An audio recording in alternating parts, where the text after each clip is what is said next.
Ngasigi mitfam sida saruk yabiriba ikai khumnajaraba iramdam asigi Chief Minister amadi constituency hompugi muhut sinbiriba imasing amadi ibung ipasingi mafamda matam saangna miyamgidamakta kathoktuna lakpiraba Ima Merina apunba kanglei imasingi ware pathokpigani ikai khumnajariba Ima Meribu kauksinjari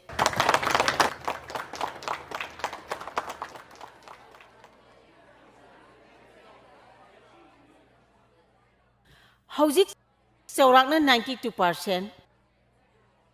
Mayai ka badrak ama natraga ama sizinariba Iramdamgi maheiroisingda Isasingna mahi tambiri Khwaidagi mapangal leiraba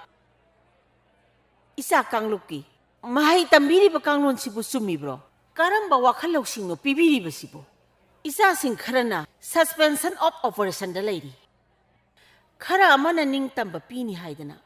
asukpa umungda awa chaitheng khangi ngasigi miyamsina nungsina soliba thajaba thamiba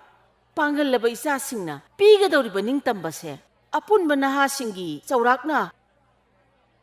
14.22% drug sizinaraba miyamsing sidaro asuk yamba nahasingna drug ta laisuraga leiraba matam sida Akhoi lusingba singna lengak lisina kanada kanagi damakta ain chemiba karamba lambidano lengak na lamjing lisibo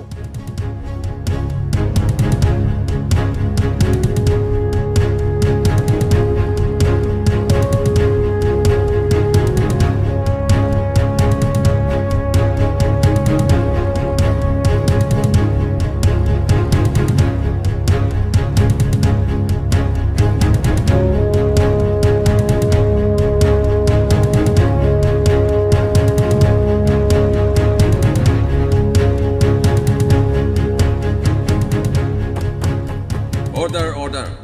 Matik chaba evidence amadi supporting documents in people amdabana. Accused oiriba lanmin thangbo. Ngasigi honorable court na mahaki bail gi application ayaba pire. Leibaki tengbang luisin. Nakhoi na tengbang lisi kanadano. Karibuno nakhoi na sizinariba pangal thauna sibu isa singna draki irunung da lukhina bro. Aduna ngasidi Iramdam asigi constituency humpugi ningol piba ima singna amata wena chatharakpa sangkhaba khongjang sigi saruk ama wena imagi warep aina lauthokchari ahanbada pawar amadi selgi damak lengak loisingna drug ka hiram amatada mari leina bayaro Ani subada Laibaki tengbang loisingna Lengak na yana na ba Amadi selgi damak Drug ka mari na ba Hiram mamatada tengbang loy dabani Ahum subada Pibham leitraba ningkha tambagi mahut Isa singna drug ki ironung de luptharaba Iramdamgi miyambo drug tagi ning tamba pigadabani Aduna haujikti mahai masingi kanglon chemdoktuna masana masabu sakhanghanba mahai gi kanglon pirasi imagi warik pitayon nabada thangakpa khongthang khudimak mama singna khwangchet masilang khutta maira pai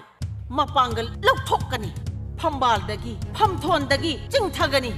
Iramdamdasu khongda halo Jaglalun da china malinga pasing Iyay ka malagre Jaglalun da tibamu pulisan Jaglalun da china malinga pasing Iyay ka malagre Jaglalun da tibamu pulisan